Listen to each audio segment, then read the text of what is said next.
Hello friends, ഞാൻ ആദം. വീണ്ടും പുതിയൊരു വീഡിയോയിലേക്ക് സ്വാഗതം. ചിന്താശേഷിയുള്ള ഒരു ഇംഗ്ലീഷ് സാഹിത്യ പ്രൊഫസറായ വിവിയാൻ വിവാഹമോചനം നേടുന്നതിനു വേണ്ടി ന്യൂയോർക്കിൽ നിന്ന് നെവാസിലെ റോണയിലേക്ക് വരുന്നു. വിവാഹമോചനത്തിന് റെനോയിലെ 6 ആഴ്ചയുടെ സ്ഥിരതാമസം വേണമെന്നുള്ളതുകൊണ്ട് ഒരു റാഞ്ചിൽ താമസിക്കുവാൻ അവൾ തീരുമാനിക്കുന്നു. ട്രെയിൻ ഇറങ്ങിയ ഉടനെ റാഞ്ച് ഉടമയായ ഫ്രാൻസിസ് എന്ന പ്രായമുള്ള സ്ത്രീ അവളെ കൂട്ടിക്കൊണ്ട് റാഞ്ചിലേക്ക് പോകുന്നു. റാഞ്ചിലെത്തിയ ഉടൻ ഫ്രാൻസിസ് വിവിയാനെ ക്ഷണിച്ചുകൊണ്ട് അകത്തേക്ക് പോകുന്നു. വരുന്ന വഴിയിൽ മകനോട് വിവിയാന്റെ സാധനങ്ങൾ കാറിൽ നിന്ന് എടുക്കുവാൻ ആവശ്യപ്പെടുന്നു. ഈ നിമിഷം മകൻ വിവിയാനെ അടിമുടി ഒന്ന് വീക്ഷിച്ചുകൊണ്ട് ഒരു ഹാൻഡ്ഷേക്കും നൽകി കാറിന്റെ അടുത്തേക്ക് നീങ്ങുന്നു. റൂമിലെത്തി ഒന്ന് നടുതൂർത്തിയ സമയം കൊണ്ട് ഫ്രാൻസിയുടെ മകനായ ഡാറിൻ ബാഗുമായി റൂമിലേക്ക് വരുന്നു. ആൻറ്റി വിവിയാനെ ഒന്ന് എറിഞ്ഞു നോക്കിയെങ്കിലും ഇലയ്ക്കും മുള്ളിനും കേടുവരാതെ വിവിയാൻ നൈസായി ഡാറിനെ ഒഴിവാക്കുന്നു. എല്ലാം ഒന്ന് ശാന്തമായതിനു ശേഷം തൻ്റെ അലങ്കാരങ്ങളെല്ലാം അഴിച്ചുവെച്ച് ആ കണ്ണടിയിൽ തൻ്റെ സൗന്ദര്യമൊന്നും അതിവരുവോളം ഒന്ന് ആസ്വദിച്ച് വലിയ ആലോചനയുമായി തൻ്റെ കട്ടിലേക്ക് കിടക്കുകയാണ് വിവിയാൻ. എന്നാൽ ഈ നിമിഷം റോനയുടെ മറുവശത്ത് ഫ്രാൻസിയുടെ മകളായ ക്ലേയ കൂട്ടുകാരിയുമൊത്ത് സന്തോഷ നിമിഷങ്ങൾ പങ്കുവയ്ക്കുകയാണ്. അന്നേ ദിവസം രാത്രിയിൽ ഫ്രാൻസി വിവിയോട് വന്നതിൻ്റെ ഉദ്ദേശം ചോദിക്കുന്നു.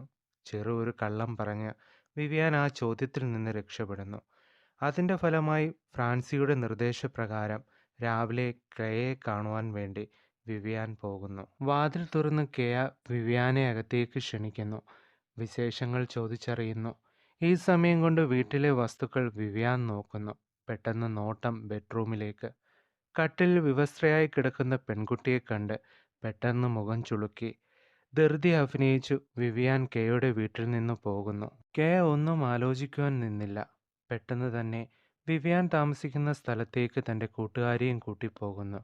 ഈ നിമിഷം തൻ്റെ വിവാഹമോചനത്തിൻ്റെ ആവശ്യത്തിനായി പോകുവാൻ വേണ്ടി ഫ്രാൻസിയോടൊപ്പം നിൽക്കുന്ന വിവിയാനെ കാണുന്നു. കെയുടെ നിർദ്ദേശപ്രകാരം വിവിയാൻ അവരോടൊപ്പം പോകുന്നു. പോകുന്ന വഴിയിൽ കെയും കൂട്ടുകാരിയും ചേർന്ന് വിവിയാനെ ഒന്ന് ചൂടുപിടിപ്പിക്കാൻ നോക്കിയെങ്കിലും ഒന്നും നിന്നു കൊടുക്കാതെ വിവിയാൻ തൻ്റെ ലക്ഷ്യസ്ഥാനത്തേക്ക് എത്തുന്നു. അങ്ങനെ വക്കീലിനെയും കണ്ട് തൻ്റെ വിവാഹമോചനത്തിൻ്റെ കാര്യങ്ങളുമെല്ലാം ചെയ്തു. അന്നേ ദിവസം രാത്രിയിൽ കെയോട് തൻ്റെ കാര്യങ്ങളെല്ലാം വിവിയാൻ തുറന്നു പറയുന്നു. എല്ലാം കേട്ട കെയ തൻ്റെ അമ്മയായ ഫ്രാൻസിസിനെ കണ്ടതിന് ശേഷം അതീവ ദുഃഖത്തോടെ തൻ്റെ റൂമിലേക്ക് പോകുന്നു. തൊട്ടടുത്ത ദിവസം രാവിലെ റൂമിൽ നിന്ന് എന്തോ കുത്തിക്കുറുക്കുകയാണ് വിവിയാൻ. പെട്ടെന്ന് പുറത്തുനിന്ന് കെയുടെ വിളി കേൾക്കുന്നു. ജനാലയുടെ അടുക്കലേക്ക് ചെന്ന് കെയെ കണ്ട സന്തോഷത്തിൽ അവളുടെ അടുക്കലേക്ക് പോകുന്നു. അവളോടൊപ്പം ഒരു കുതിരസവാരിയും നടത്തി എന്തെല്ലാം ആലോചിച്ച് തിരിച്ച് വീട്ടിലേക്ക്.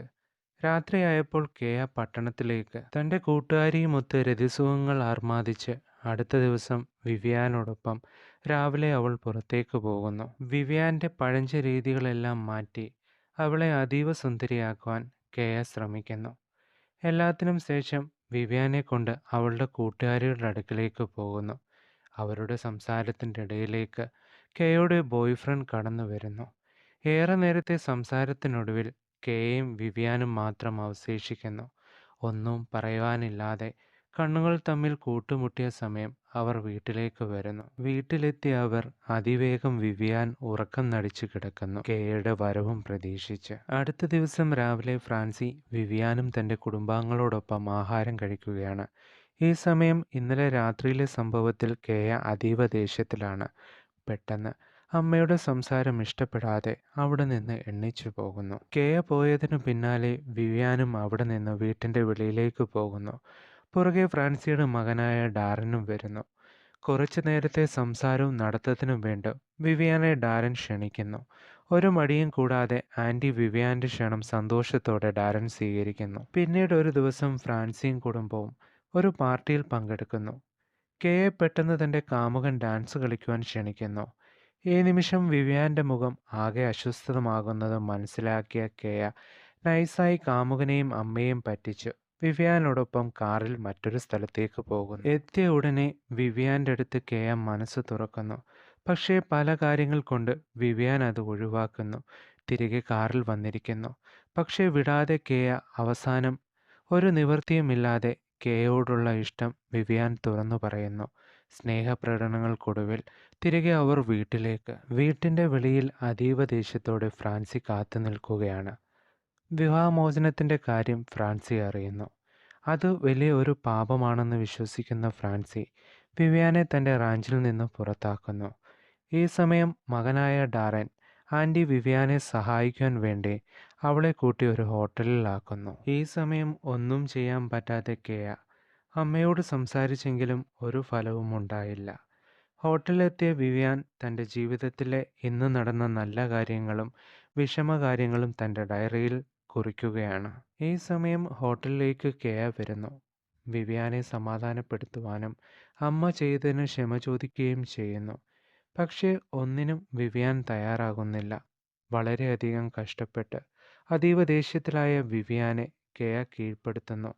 ഇതുവരെ രുചിച്ചറിയാത്ത രതിസുഖം വിവിയാന് കെയ മതിവരുവോളം നൽകി തൃപ്തിപ്പെടുത്തുന്നു. അങ്ങനെ അവരുടെ ബന്ധം പൂത്തുലയുവാൻ തുടങ്ങുന്നു. അടുത്ത ദിവസം സാരൻ്റെയും കെയുടെ കൂട്ടുകാരിയും തമ്മിലുള്ള വിവാഹ സൽക്കാരത്തിന് ശേഷം ഫ്രാൻസി വിവിയാനോട് നടന്ന കാര്യങ്ങൾക്ക് ക്ഷമ ചോദിക്കുന്നു. അതോടൊപ്പം കെയ അമ്മയായ ഫ്രാൻസിയോട് വിവിയാനോട് ഇഷ്ടമാണെന്നുള്ള കാര്യം തുറന്നു പറയുന്നു. തൻ്റെ എതിർപ്പ് പ്രകടിപ്പിച്ച് ഫ്രാൻസി തൻ്റെ വീട്ടിലേക്ക് പോകുന്നു. തൊട്ടടുത്ത ദിവസം വിവിയാനെ യാത്രയാക്കുവാൻ വേണ്ടി കെയ റെയിൽവേ സ്റ്റേഷനിലേക്ക് പോകുന്നു. തൻ്റെ ജീവിതത്തിൽ തനിക്കൊരിക്കലും കെയെ പിരിയുവാൻ കഴിയില്ലെന്ന് മനസ്സിലാക്കിയ വിവിയാൻ അവളെ തന്നോടൊപ്പം കൂട്ടുന്നു. ശുഭം. ഇനിയും ഇതേപോലുള്ള നല്ല വീഡിയോകൾക്കായി ചാനൽ സബ്സ്ക്രൈബ് ചെയ്യൂ. വീണ്ടും പുതിയൊരു വീഡിയോയുമായി കാണുന്നവരെ എല്ലാവർക്കും താങ്ക് യു.